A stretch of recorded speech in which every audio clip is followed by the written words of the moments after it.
Are you about to graduate and still super confused about how to legally stay and work in Taiwan? Well, this video is for all foreign students and overseas Chinese students who are wondering what should I do after graduation if I want to stay and work in Taiwan. If you've been overwhelmed by all the info online, don't worry, this is your ultimate survival guide. I will explain everything in the simplest way possible.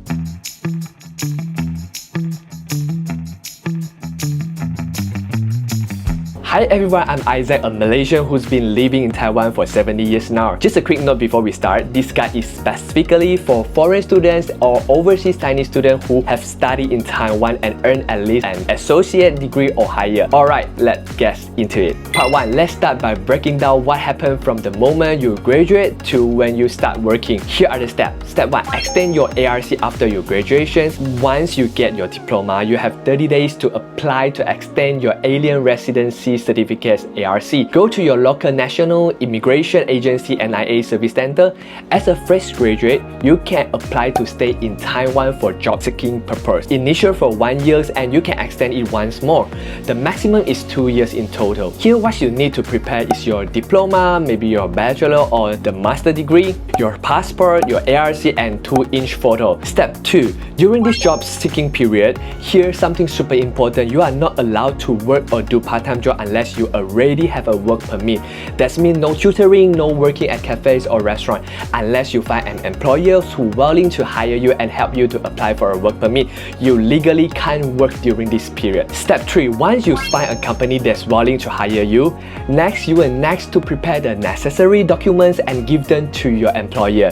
The pro tips is, if the company start dodging about the topics when you bring the work permit, maybe just find another company.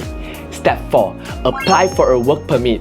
Your employer will then apply for a work permit through the Taiwan Ministry of Labor (MOL). They will submit everything online, and yes, it's all digital now and very convenient. Here's the key point. You cannot apply for the work permit by yourself. You must have an employer submit the application on your behalf. Step 5.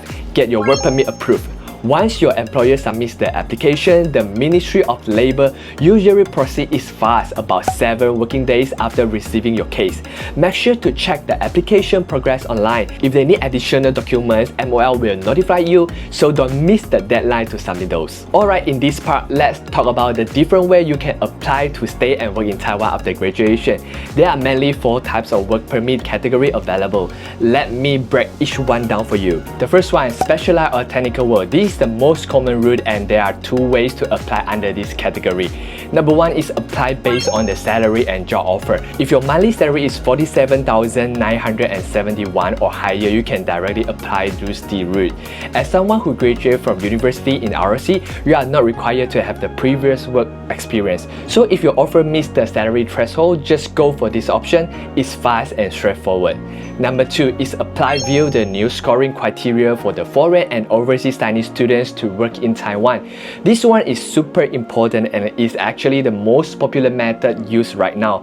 Basically, we call it the point system. Yes, it requires more documents, but it's way more flexible and has a high approval rate. Instead of focusing on your salary, this system evaluates your overall profile. There are 8 scoring criteria, and if your total score reaches 70 out of 200 points, you qualify. Here are the 8 criteria: education, salary offer, work or internship experience, qualified to serve in the relevant capacity, Chinese language proficiency, foreign language proficiency or the experience growing up in another country, compliance with the government policy, and number 8 is the scholarship or the academic performance. Scoring 70 points is actually easier than you think. The more potential you have, the more points you can earn. I personally use this system to get my work permit, so if I can do it, you can do it too. Stick around because in part 3, I will show you how to prepare your documents for this system. Number 2, another way to apply the working visa is retention of foreign intermediate skilled workforce program. This is the newer pathway that was originally designed for the blue-collar foreign worker who have worked in Taiwan for over 6 years and have the technical experience. But now the overseas comparative students and the foreign students who have graduated in Taiwan with an associate degree or higher are also eligible. This program covers the industry like in-house care, manufacturing, marine fishing, construction, agriculture. Each industry has its own salary and the skill requirements, so make sure to check it if you're qualified. The work permit under this category is valid for up to 3 years at a time. Number 3. Travel and accommodation related work. Starting from August 2024, foreign and overseas Chinese student graduates are allowed to work in the travel and hospitality service.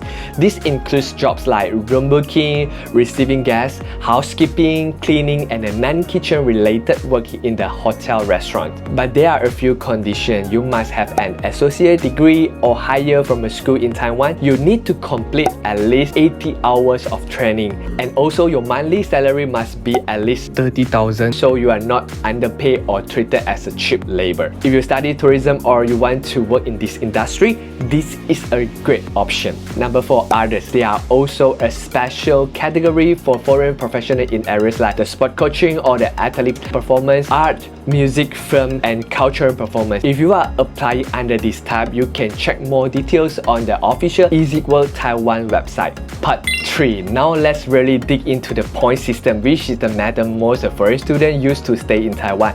There are 3 major requirements to apply. The first one, your job must fall under the foreign professional category. This means your job needs to be in the A-type, specialized or technical work category. There are 15 subcategories from A1 to A15. If your job doesn't seem to fit in A1 to A14, don't panic. A15 is a flexible category for others professional roles. Number 2, your employer must be qualified to hire foreigners. To sponsor your work permit, the company needs to meet one of these criteria. For companies established less than 1 year, minimum pay in the capital of 5 million. For the companies operating for over 1 year, average annual revenue of 10 million in the past 1 to 3 years. Or they must be recognized as the contributing to Taiwan economy by government approval. If the company doesn't meet this requirement, don't worry, there's a special review option where the company submit extra business plans and documents. Also, NGOs and non-profit organizations can also hire you, but different rules apply. Check the chart provided by the Ministry of Labor. Number 3, you must meet the qualification under the point system. Here's what you need: an association degree or higher obtained in Taiwan, and a minimum of 70 points based on the 8 scoring categories. The point system has 8 scoring categories, and you can check each one to see if you meet the criteria. But remember, you can only get points from one level per category, not multiple scores from the same section. Let's go over them with some examples. The first one, education background. If you are a bachelor degree, you can get 10 points. Number 2, salary. If your monthly salary is at 31,520 or more, you can get 10 points. You will get no point if you less than that. Number 3, work or internship experience. If you have an internship 1 year or more during the university, you can get 10 points here. If you want to get the points in work experience, you must be in full-time. The part-time jobs doesn't count. Number 4, qualified to serve in the relevant capacity. This means showing that you have the skill needed for the job. The easier way is to submit your university's transcript. If your courses are related to the job, you can get the 20 points here. You can also include the relevant certificates or the training record as proof. Number 5, Chinese language proficiency. One of the following documents you have to prepare: the completed Mandarin related courses in Taiwan, for example like the Chinese literature, Mandarin composition, or take the test of the Chinese as a foreign language, TOCFL. Number 6, foreign language or overseas experience. Experience of growing in the other countries for 6 consecutive years or more. Please submit the photocopy of the overseas student passport. You can get 10 points here. To prove the proficiency of a second foreign language, document as below is required. English test score like TOEIC, another 10 points you can get. Number 7, the compliance with the government policy. If you are a part of the government supported program like G2G or the scholarship program, you can get the 20 points here. Number 8, the scholarship and the academic excellence. Receive a government scholarship or rank in the top 30% of your class, you can get the 20 points here. So let's check it out here, a sample scoring for a fresh graduate. The first one, the bachelor degree, you can get 10 points. Salary above 31,520, you can get the 10 points. The job qualification, you can get another 20 points. The Chinese language courses, you can get at least 20 points. And the foreign language and the overseas experience, you can get the 10 points. So the total is 70 points, you qualify. So go ahead, calculate your own score and see if you meet the requirements. If you have any questions, feel free to visit the Career Development Division at the Office of Research and Development STUST. We will give you more support. You can find our Instagram and Facebook links down below in the descriptions, and don't forget to join the Canon Project community so we can help answer your questions too. If you want more videos about life, work and survival tips for foreigners in Taiwan, don't forget to subscribe and turn on the notification bell. Good luck with your job hunt and hope to see you working in Taiwan soon. Bye bye.